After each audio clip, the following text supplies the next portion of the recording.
We'll start with Mangalacharan. We'll join our hands, close our eyes. Namo Arhantadam, Namo Siddhadam, Namo Airiyadam, Namo Uvachayadam, Namo Loe Sapsahudam. Mangalam Bhagwan Viro, Mangalam Gautamukani, Mangalam Kunda Kundatyo, Jaina Dharmostu Mangalam, Sarva Mangalya Mangalyam, Sarva Kalyana Karakam, Pradhanam Sarva Dharmana, Jainam Jayatu Shasanam, Jainam Jayatu Shasanam, Jainam Jayatu Shasanam. मोक्षमार्गस्य नेतारं भेत्तारं कर्मभूभृतां ज्ञातारं विश्वतत्त्वानां Vande तद्गुणलब्धये Vande तद्गुणलब्धये Vande तद्गुणलब्धये. Okay, so we are trying to figure out what Jainism its essence is and how do we imbibe Jainism in our lives. And in that effort, so far we have tried understanding about the meaning of dharma or religion. And we have concluded that, okay, dharma cannot be anything which is superficial. It has to be within the nature of everything. And therefore, Dhammo Vattu Sahavo, the very nature of everything is called dharma. The theory of everything is dharma. So whatever the science says that it is, actually dharma is also the same. It only justifies whatever the nature of everything is. So then who tells us what the nature of everything is? So we are told that the five Parameshthies, the five supreme souls, they tell us about the dharma, and that's why we adore them. So now first we are in the process that whether, let's be sure and confident that whomever we are adoring, we are going down to, we are paying all our respects to, whether are they worthy of that respect? Should we actually bow down to someone without knowing them? If we bow down to them, it would be actually, we'll be at fault. So it would be better that we first test them, we first see that whether they are actually worthy of being adored. If they are, then happily we'll go down to them. And therefore, we are trying to learn about the five Parameshthis through this Namokar mantra, the very famous mantra in Jainism and the most important mantra of all philosophies. You take the sum total of all philosophies, the most famous mantra that is that is accepted by everyone is this Namokar mantra. Many people use it, not even the Jains, but even the non-Jains. They use it in their cultural festivities, in their actual, procedures when they do something or another as a religious procedure. They use this mantra as well. So Namo Arihantadam, I bow down to all the Arihantas. Namo Siddhadam, I bow down to all the Siddhas. Namo Airiyanam, I bow down to all the Acharyas. Namo Uvachayanam, I bow down to all the Uvachayas. And Namo Loe Savasahunam, I bow down to all the sadhus, all the monks, all the sages of this universe. So this is how we pay respect to the five supreme souls. Okay. In the last class, we deviated a little bit from our topic and we tried contemplating about what a horse does. And we saw a little video. So we'll quickly play that 2.5 minute video, and then we'll begin with today's discussion. Okay.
You're on mute, Anubhavji.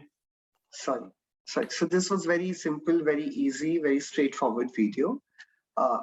This was the video that I gave you all to think about during the last week. So now it's your turn. You'll have to tell me what sense you made out of this video. So we'll start with Janav. Yes, Janav, you've raised your hands first. Yeah. What I understand from the video is that just a second.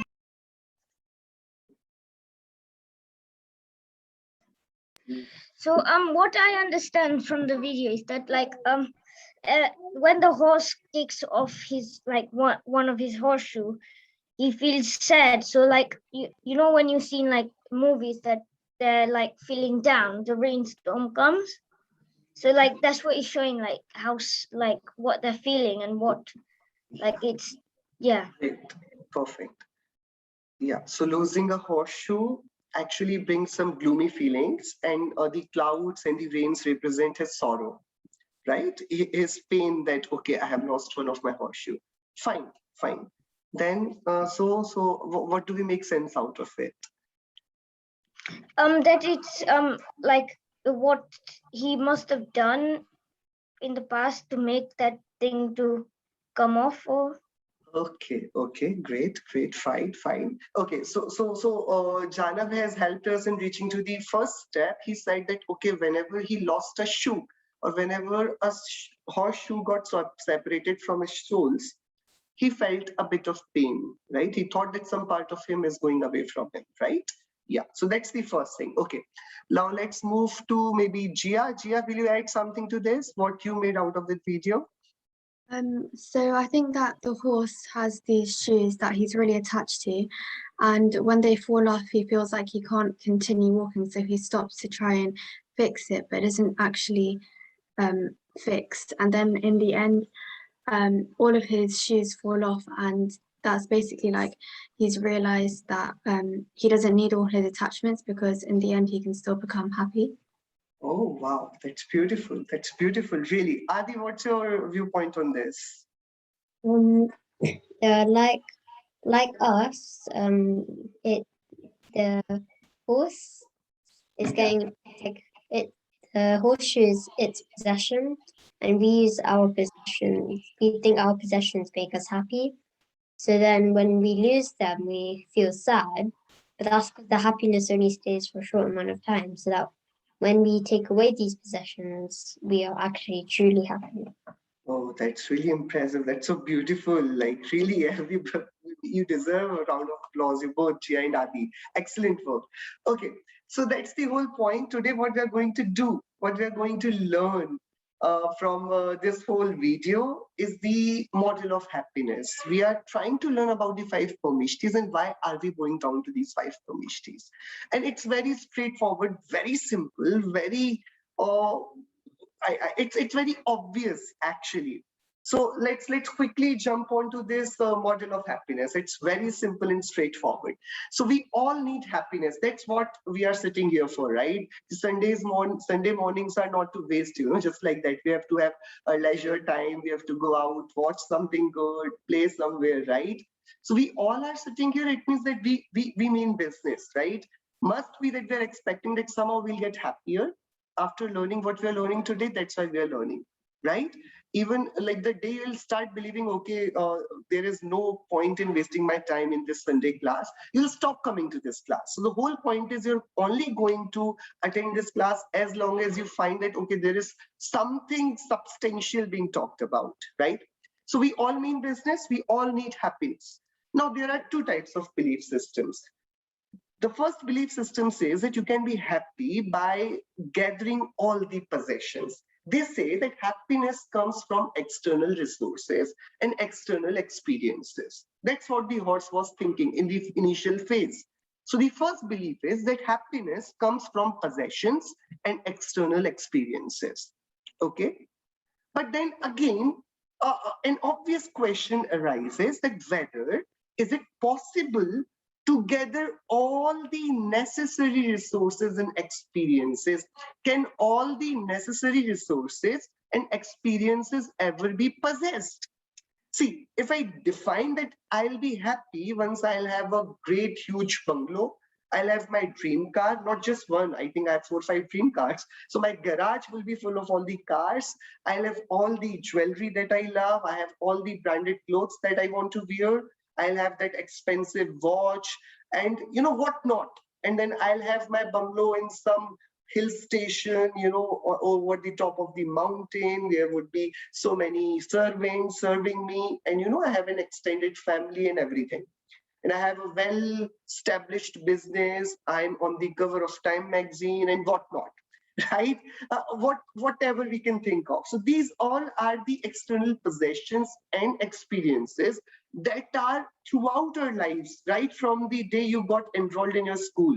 The definition of success was this, that, whenever you go, wherever you go, people spot you, they know you by your name, you are being recognized everywhere around, you contribute to the scientific community, to the business community, to the social community, wherever you can, but you have to leave your mark right there, right? We must be doing something which can be recognized, right? That's how we'll be substantially successful in our lives. Else we'll be wasting our lives. We'll be just I don't know, piece of what, I don't know. We'll be just wandering around just like the animals are wandering around, not leaving any mark of their existence behind. That's what the world says, that if you live as if everybody knows you, that your life is worth living. So that was the first question, that, okay, if my happiness depends on what all I possess, the basic question that I must ask is that whether is it possible, whether is it affordable to possess all the experiences and all the possessions, resources?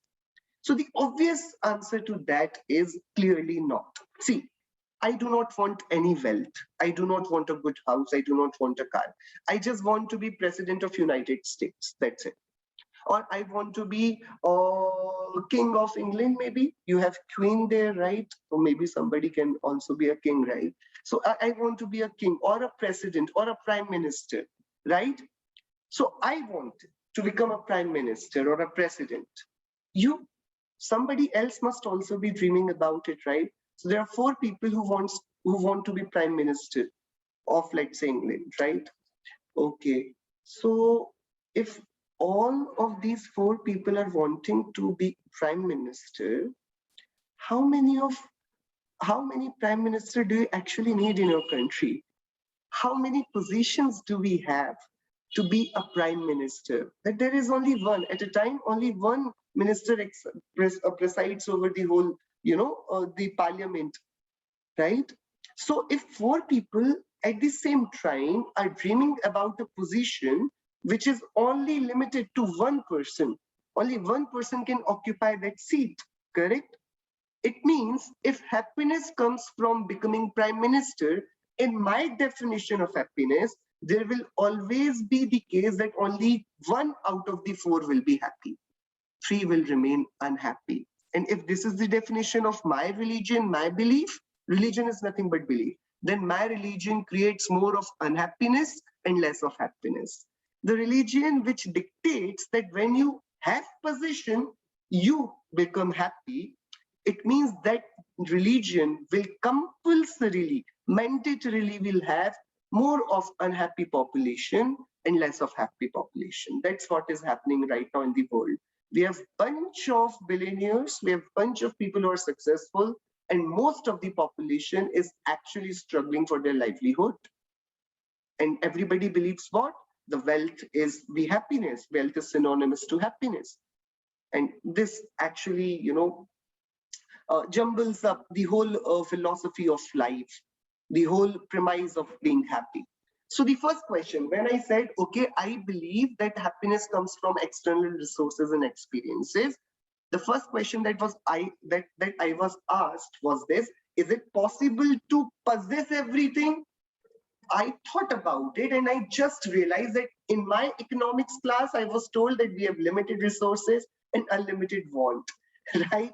So the resources are definitely limited and everybody has unlimited wants. So it's not possible for everybody to fulfill their wants, to fulfill their desires. And clearly it's not possible to attain the resources, right? But let's say hypothetically, we have a situation that we can attain all the resources, we can possess all the resources that are required to be happy. So if yes, then the next question arises: whatever you possess, can all the available resources and experiences forever be sustained? Just like that horse, he had 4 shoes, enough for him. He had all the necessary possessions that he needed to be happy, and his life was going just perfect. He was just, jumping, hopping around in the jungle in fine, pleasant weather. But then can that possession be sustained? No, it cannot. Slowly, your house starts to become older. Your car starts to become, older. Your new dress that you wore and you loved, after wearing it for 4 or 5 occasions, you do not feel like wearing it again. Everything, at first, the thing that looks attractive, over the time, it begins to, do not be that attractive for you, right? So therefore, the next question comes, okay, so what? Even if I have possessed everything, can I forever be in the possession of these things? That, okay, you can be in the possession of these things if you promise me one thing. What? That you will not die. How many of us are not going to die?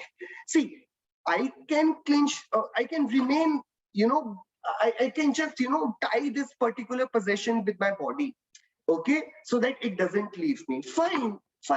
But hello, you're going to leave your body one day, right?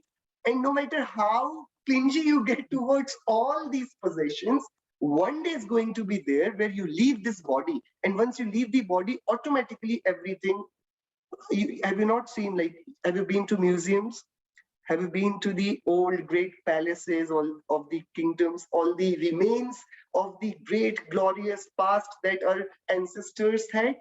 Now we have only walls and bricks where we just see and just take photographs and just upload those photographs. But what those old palaces, those abandoned buildings are telling us, that if we do not leave it, if I do not leave this possession, it will leave me, because I'll have to go away from this body. I'll just evaporate in a matter of time, right? So again, the second question's answer is no. First question's answer is for some, yes. If I'm ultra rich, I can own whatever I want, yes. My happiness would be okay. I'll be possessing every external resource and experience. But the second question will automatically come, can I sustain it? And the answer to that would be no, because it's not possible to sustain possessions forever. So both the answers, whether yes or no, they come down to no. And that tells us, okay, then it's pointless to go after all these possessions. It's better, because one day or another you're going to let go of these things.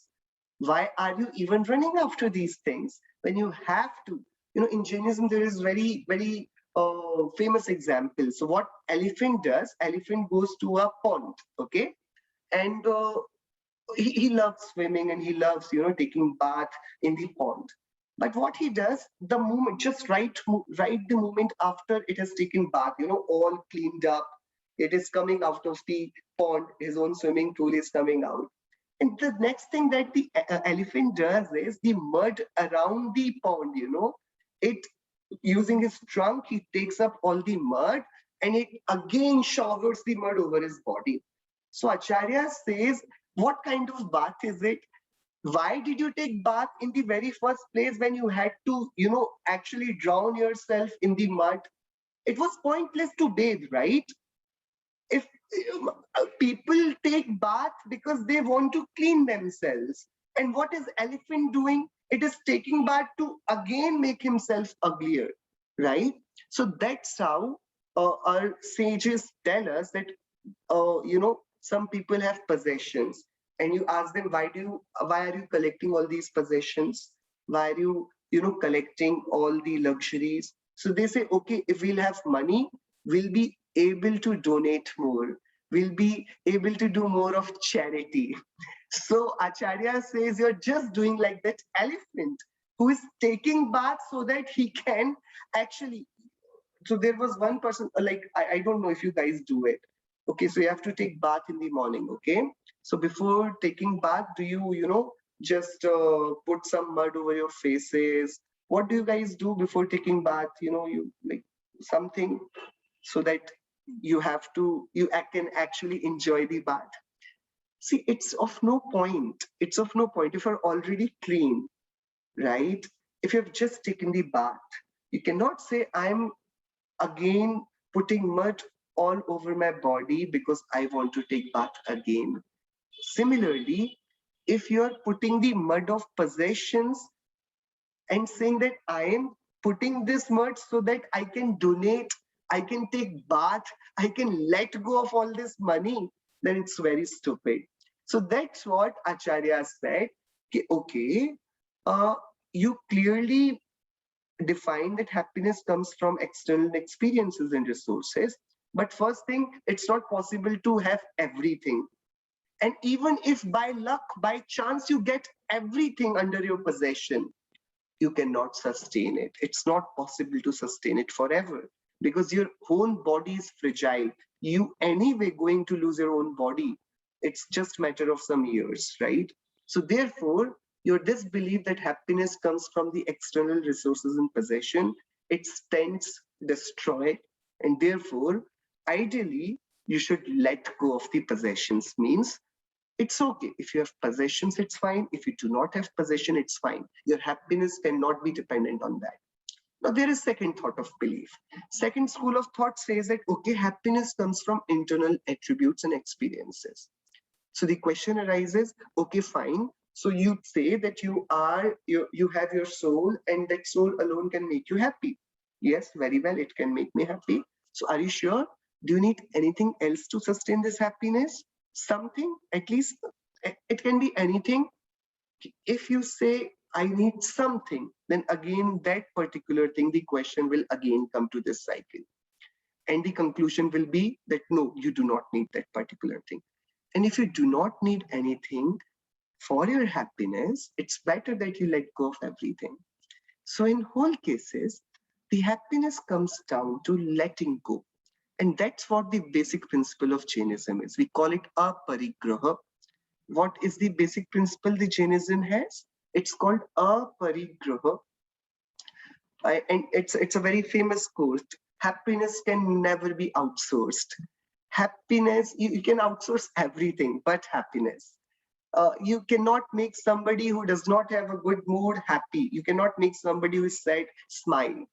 It's their choice. It's their choice. If I do not have a good mood today, no matter how hard you try, I'll not smile. It must be happening. You guys are in your growing years, right? It becomes very, very tough. You know, when you are when you're upset, no matter how hard your parents try, you do not feel like smiling or you do not feel like talking, right? It happens.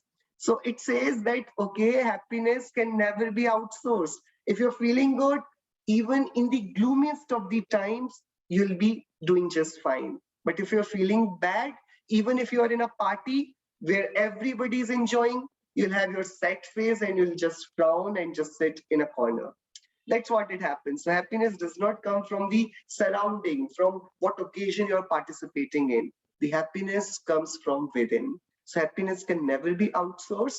Therefore, external possessions are what keeps us busy from rejoicing the innate treasure. These external possessions, just like the Jia and Adi said, just like the Janav said that, okay, if I have possession of something, if I have this watch, and today's morning I wake up and I see, oh, the battery is down. Now, I have 50 other things to do in the morning, right? But what will I do first now? I'll go to a shop and get its battery replaced, right? So possession is what keeps me engaged. I could have utilized my time for something better than that. It was not at all required. I did not even plan for this. You just you took out the keys and you sat in your car and you just realized that, okay, the tires are busted. You have to go see, your tires are flat for the car or the engines, it's not in starting. Now your whole day would be go after, getting your car repaired, right? So you wake up one day and you find out that there's no electricity, something went up, some short circuit happened, and now your whole day is after repairing whatever the house chores are there you have to do. So possessions are what? They are the hindrances. They are the consistent, continuous resistance that keeps us away from our own peace, our own happiness. And therefore, what happiness is related to very closely, it's called aparigraha. So aparigraha is what the happiness directly relates to. But then somebody might get confused that, okay, then a stray dog who wanders in the street of my town, it does not have any possession. He should be the happiest. And a stray animal residing in a jungle, dense forest, a lion, it does not have any possession. So if you say that aparigraha relates very closely to happiness, then all the animals who do not have any possession should be extremely happy. Yes or no? If we go by this logic, because this whole chart says that, okay, the external resources, no matter what you have, these clothes, this body, these ornaments, these jewelry, this house, that car, all the gadgets, anything, you actually do not need them for your happiness. Yeah, you can use them to make your life easy, to assist you, but you cannot expect from them any type of happiness. That's what Jainism is saying. So it says that, okay, so whether they stay or they leave, it shouldn't bother you. It shouldn't affect you. And if they leave, it's better. They have already left because they were anyways useless for your happiness, right? That's what Jainism is saying. So we counter argue to this that, okay, if going by this logic, to not have possession of all these materialistic things gives us happiness, then all the animals all the poor people who are living on the footpaths, who are living under the great tragedy, under great, I don't know, pathetic circumstances. They are undergoing so much of pain. They have so little to, actually keep themselves alive. So they should be the happiest if you go by this logic. So our sages told us, our monks said, no, you have only understood it, you have concluded it too early. Aparigrah doesn't mean letting go of the possessions. Aparigrahavat means actually attaining the vitragata. The aparigrahata equals to vitragata. Means I'm not asking you to leave all your clothes, all your household, your family members, your games, your books, your possession, your phones. No, that's not aparigraha is. It's actually preparing your own self for the situation that when a day comes that I'll have to leave my house, I'll happily do that. When a day comes that it's time to leave this body, I'll happily do that. I'll remain prepared for that. If there comes a time where my favorite toy gets stolen or my favorite dress gets, I don't know, what do we say? Your favorite dress gets ruined on a very good occasion that you saved it for, you have to be prepared. Okay, it's an external resource. I cannot anyway I have any control over this. So vitaragata is being a parigrahavadi, a parigraha from within, that you are not dependent on the external resources.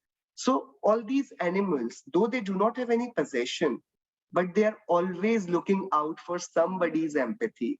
Okay, the dog is always watching out for somebody who can share some biscuits with him. An animal is always looking out for a prey that it can hunt down and eat, right? So though they do not have anything, a beggar is always looking down for a very little amount of money, but it is always expecting that particular person or animal or anything. Those who are deprived of the basic resources, they are not deprived of the desires, right? So aparigraha does not mean letting go of the things alone.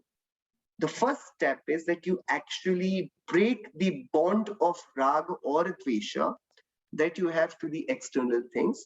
We are associated with the external things through this bond of attachment. We have to break this attachment. That's the first step. So somebody first breaks these chains, these shackles of attachment, and gradually, automatically, whatever the possessions they had, they automatically, without even a second thought, they start letting go of all those possessions so that they become vitaragi, and thus they become happy. So the long story cut short, the conclusion is whoever will be happy will have to be vitaragi. Whoever will be vitaragi will be aparigrahi. And if a person who is vitaragi and aparigrahi, that person is happy, I want happiness, I want to go after that person to learn from that person. So for me, a person who shall be adored shall be vitaragi and aparigrahi. Right? I think that's how we can conclude. That's how we can establish this. I wanted to know that whom do I bow down to? So I just established that, okay, my business is to be happy. So I want somebody who is happy. I can only idolize that person who is happy. So who can be happy? So I thought happiness was associated with the external resources. But when I sat down and thought about it, I realized that no, external resources do not make me happy. Then I got to know, okay, happiness comes from within. But when happiness comes from within, all these external resources, what do I do of them? I let go of those resources. So is there somebody who has let go of all these resources? There are many people, but has there been someone who has actually broken the shackles of attachment, who does not have any desires for these external resources? If there is one such person, I'll call him Vitaragi, and I'll go after that person to adore him, to go down to him. because he fits well in my definition of the happy being, the super being, right? So this brings us to five Parameshthies and their conclusion. What is adorable? Adorable is Vitragata, and the Vitragata brings with itself Vigyanata. So it's dispassionate omniscience, Vitrag Vigyanata, which is adorable, which should be adored, because it gives you happiness. Nobody there is anyone who has Vitrag Vigyanata, only that person will be happy if we begin to think about it. A person who does not have Vitrag Vigyanata will never be happy. It cannot be. It's a rule of thumb. Nobody is happy who does not have Vitrag Vigyanata. Those who are happy have mandatorily attained Vitrag Vigyanata. So what is adorable? What makes us happy? What makes us happy? Aparigrahata, letting go of things. How does that happen? By attaining Vitragta, by becoming dispassionate. And what is the result of this Vitragta? Vitragta brings with itself Vigyanata. By letting go of all the passions, by letting go of all the possessions, the soul in itself attains Keval Gyan, and it becomes omniscient. It becomes Sarvagya. So that Vitrag Vigyanata is adorable. Okay, so is there anyone who has this Vitrag Vigyanata? Yes, these five Parameshthies are there in this universe who have in part or in completeness attained Vitrag Vigyanata. Siddhas and Arhantas have completely attained Vitrag Vigyanata, and Acharya, Upadhyaya and Sadhus, they are partially Vitrag Vigyani. They are in the process to complete their Vitrag Vigyanata. So even our Jain monks, they have let go of all their belongings, all their possessions. They've left their houses, their jewelry, their clothes. They have chosen the path to salvation. So they have gone to the jungles, to the mountains, and they started practicing their souls over there, right? So not just externally, but also internally, they have left, they have destroyed the passions, the kashayas. So they do not have Anantanubandhi kashayas, Aprityakhyanavarin kashayas, Prityakhyanavarin kashayas. That's how they are Vitragi, and they know the nature of everything. So no, though they do not have Keval Gyan, but whatever the Keval Gyan knows, they know about it in its truest form. So these are the five Parameshthies. Then, so the next question comes, so who is adorable? The five Parameshthies are adorable. What do I adore? I adore Vitrag Vigyanata. Whoever has this Vitrag Vigyanata will become somebody whom I adore, whom I bow down to, whom I pay my respects to. So who in this world has attained Vitrag Vigyanata? There are five supreme souls, the five Parameshthies: Arihantas, Siddhas, Acharyas, Upadhyayas, and Sadhus. I bow down to these five Parameshthies because they are Vitrag Vigyani. Right? It's pretty clear. It's very simple, straightforward, right? See, why are we adoring why our Bhagwan does not have any good, ornament, does not have any clothes, does not have any possession, any house, they do not have any sort of their own personalized jet, their own animal. In the world, whoever is Bhagwan, whoever is celebrated as God, they have so many different kind of things adorned to their bodies, right? But our Arihant Bhagwan does not have anything. Why is it happening? That because they do not have anything, we can conclude that they must be happiest. They are taking their whole happiness all from their within. Therefore, they're Vitragi. And who is Vitragi can only become Sarvagya, can only be Vigyani, can only be omniscient. So these Arihantas are omniscient as well. So these five Parameshthies are the ones whom we adore, right? So in Jain scriptures, it was again and again the Acharyas have discussed about it. Pujyatva ka karan. What is the reason looking at which we adore someone? And the answer is simple: Vitrag Vigyanata. Teen Bhuvan mein sar, Vitrag Vigyanata. In Chaitala, you must have read if you have heard the verses of Chaitala. in Mokshmar Prakashak, Mangalmay Mangalkaran Veetrag Vigyan, Namo Tahi Chate Bhaye Arihantadi Bahan. So this Veetrag Vigyanata is what makes these five supreme souls Parameshthi. So we do not adore to a person. So if you ask me that do you believe in Mahavira? I would say my ideal answer should be I believe in Veetrag Vigyanata, and Mahavira is the one who actually attained it. Therefore, I believe in Mahavira. Else, there are many people who can name themselves as Mahavira, right? That doesn't mean I'll adore everyone. I'll go down to every Mahavira that I come across. Whom do I adore to? I adore to a person, no matter what name that person bears. Is he Vitragi? Is he Sarvagya? If he is Vitragi and Sarvagya, he is my Bhagwan. He is adorable to me. I'll bow down to them, no matter what their name is.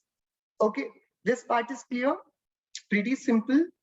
So I'll take you to one more Prakrit chant. I don't know when you guys will actually read it, when you actually learn a bit more about Jainism. I would wish that you yourself read by taking interest in these verses. So Acharya Kunkundev wrote this amazing scripture called Darshan Pahud. In its 27th verse, what he says, I'll just read out the Prakrit verse and then I'll tell you what the translation of this verse is.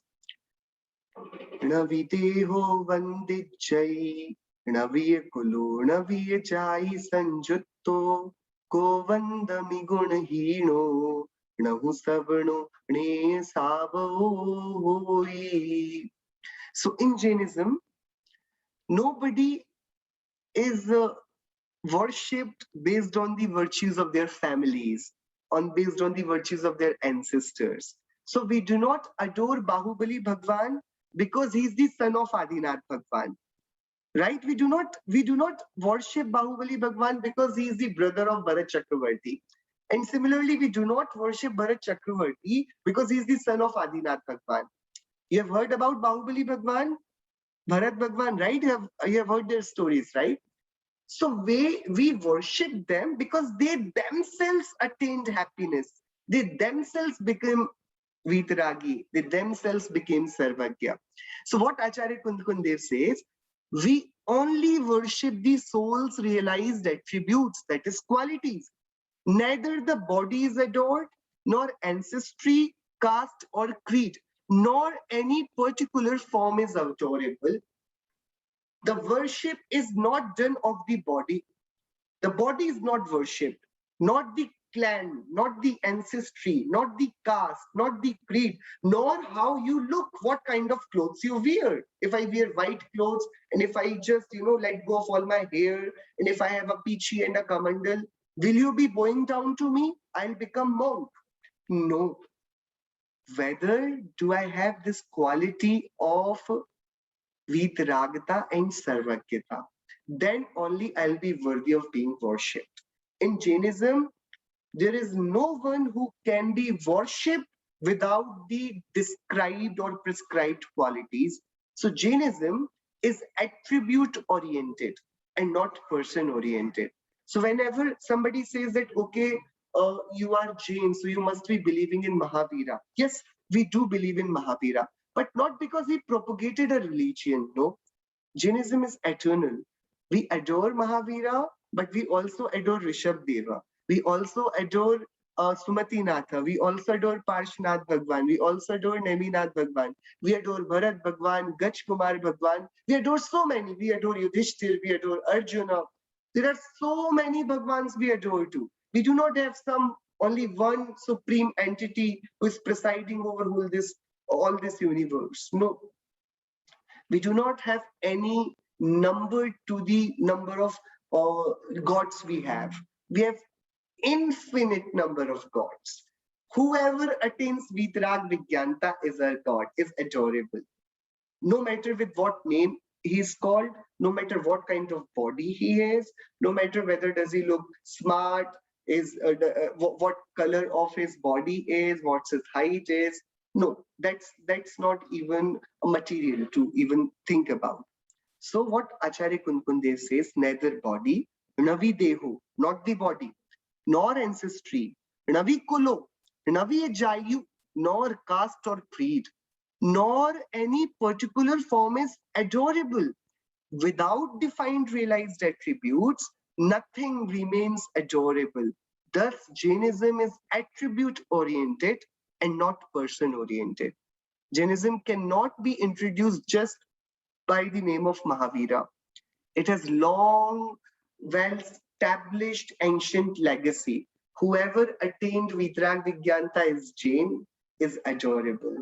So, therefore, in Jainism, we have defined attributes. So, just like not anybody can become president, not anybody can become prime minister, there are defined rules. Who qualifies those rules?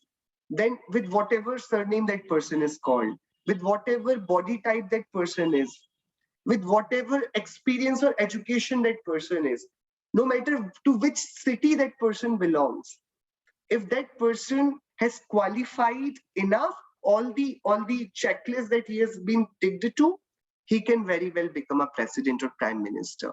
Similarly, in Jainism, there is no nepotism. There is no, but they like, you cannot just become adorable because you are the son of Adinath Bhagwan. No, it does not go like that. Else, Marichi would have been worshipped today. But Marichi is not worshipped as the grandson of Lord Adinath because he did not attain Vitra Vigyanta. Then now we adore him as Mahavira. He is not introduced as the grandson of Rishabh Deva. He himself has become Mahavira. So there is no nepotism, there is no clan that we adore to, there is no family wise, that in legacy you will attain adorable, you will become adorable. So we have well defined specific mool gunas of 5 Parameshthies, and that's what we have to memorize. This is something that we'll have to memorize. So Arihanta Parameshthi, they have their 46 basic well-defined mool gunas. Whoever has these 46 mool gunas, we'll call him Arihanta. We'll call him Arihanta without any distinguishment, without any partiality. Whoever has it, we'll have to just see, do you have 46 mool gunas? I bow down to you. If you do not have, please do not ask me to bow down to you. I cannot. So Jainism is not person-oriented. Siddha Parameshthi, who is Siddha Parameshthi? Who has 8 mool gunas. So any soul who qualifies and attains these 8 mool gunas, that soul is called Siddha. Any soul who has 36 mool gunas that are defined, that soul will be called Acharya Parameshthi. For Upadhyayas, in Jain Vani, 25 mool gunas are defined. Whoever has these 25 mool gunas will be called Upadhyaya. And for Sadhu Parameshthis, we have 28 mool gunas defined. Whoever has these 28 mool gunas will go down to that person, call them sadhus. If somebody has 27 mool gunas, we'll call them semi-sadhu, right? Okay, almost sadhu. Should we? No, there is no compromise to that. Either it's 28 or none. There is no like, okay, he has attained 14. At least he has come halfway. So he's half sadhu. No, it's not. It's not how it works. So 28 means 28. Any person who wants to become sadhu will have to have these 28 mool gunas. Any person who wants to become upadhyaya has to have 25 mool gunas. Any person who wants to become acharya has to have 36 mool gunas. Any person who wants to become siddha has to realize 8 mool gunas, and Arihanta Parameshthi will have 46 mool gunas. And see what the language has been used in our scriptures, realized. Because the external possessions are of no meaning. So we do not have to attain anything. We already have everything in our innate nature. We have to realize it. So those who realize these 46 mool gunas, basically before our main Ananta Jnana, Ananta Darshan, Ananta Sukh, Ananta Virya, they become Arihantas. Similarly, 8 gunas the soul has. Whoever attains these 8 gunas becomes Siddha Parameshthi. Fine. So it's a very simple, straightforward number. We all will have to memorize it. How will it help? It will help because it's very easy for me to cheat you, okay? All I'll have to do is I'll take down my clothes, I'll take down all my hair, I'll have one pichi and one kamandal, and I'll come to you. Will you not bow down to me? It's so easy. I'll become a Jain monk and you'll actually bow down to me. But that way I can cheat you because it's very easy for me to do that. And that actually happens when people, just because it's a great way of earning your livelihood as well. You'll not have to do anything, and directly everybody will be on your feet, right? So it's the best profession actually. You'll see the religious organizations grow just like anything. The corporates cannot grow at that rate, the way the religious organizations grow. They have countries on their names, right? So religions actually have the potential to rule the world. That's what it happens. That's the great game of belief is. A person who knows how to play with your belief can either make your life or destroy it. And it's very easy because it's very easy to fool humans. Very easy. In the name of God, a good orator can make you do anything, and people are doing it. They're starving themselves. They're going to the great oceans and taking bath, taking dips in the Ganges. They're going to the Himalayas naked. People are doing anything and everything in the name of God, in the name of religion. So Jainism says, okay, let me protect you from this. You have to know these 46 plus 8 plus 36 plus 25 plus 28 Mulgunas. And anytime you see someone claiming themselves as sadhu or acharyas or upadhyayas or siddha or arihanta, you have to take out this checklist and you have to see whether do they have these. If they do not, then they are not worthy of your respect. You do not need to bow down to them. That's how, what should I say, sentient the Jainism makes us. Jainism is very much against the blind faith. We cannot just go about, going down in front of everyone. No, Jainism respects dignity, and it says only those shall be respected who have realized their attributes, who have actually looked inward. Okay, so I think today we learned basically two things. We discussed in two things. Why five Parameshthies? We have already discussed about why the Parameshthies don't do anything and nobody can do anything to anyone, right? And it's why it is important to pay respect to the people you adore, to attain their attributes, right? But today we learned about two things. The happiness depends on becoming Vitragi. The more dispassionate you become, the more easily you let go of the things that you have got under your possession, the easier life is going for you. The life is going to be for you easier, because things will come and things will go. You'll have to know how to deal with all the losses and all the gains of life.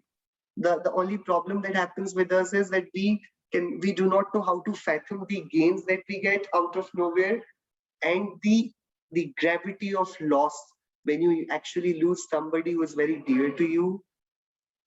It's a pain that not everybody can bear. It leaves us, it takes us to depression, it takes us to the grief that we have not experienced at this age, and we have never thought that okay, the grief can be of that gravity, right? So we have to train our minds that okay, everything is going to wither, it will all wither, everything is going to go away from us.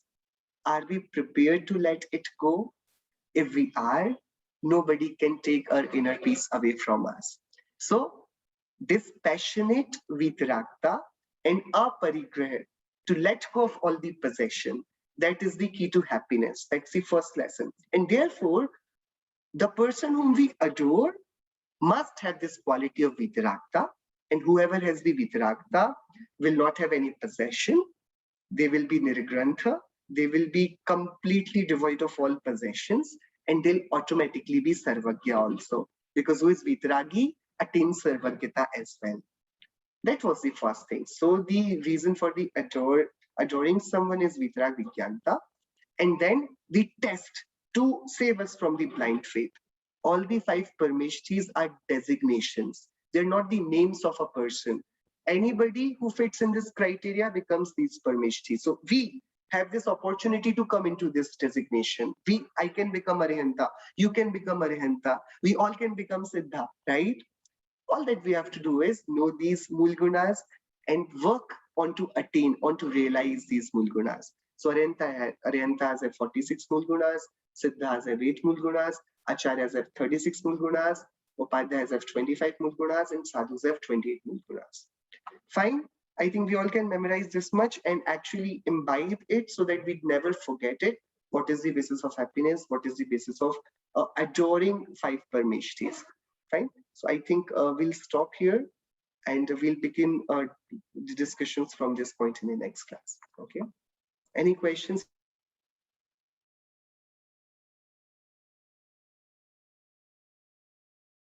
A question has come if somebody is okay. Okay, we'll discuss this question some offline. Okay, fine.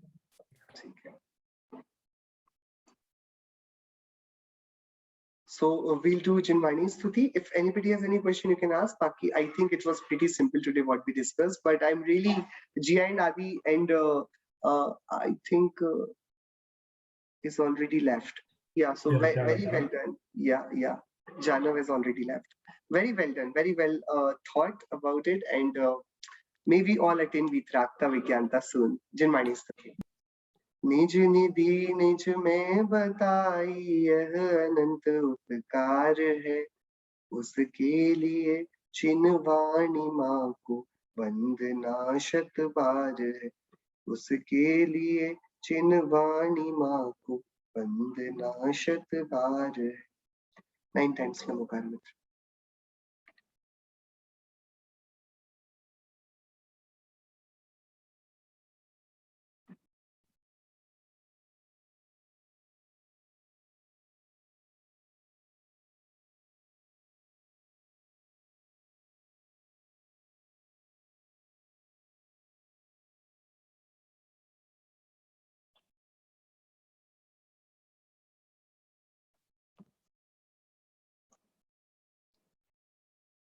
Jai Jinendra everyone.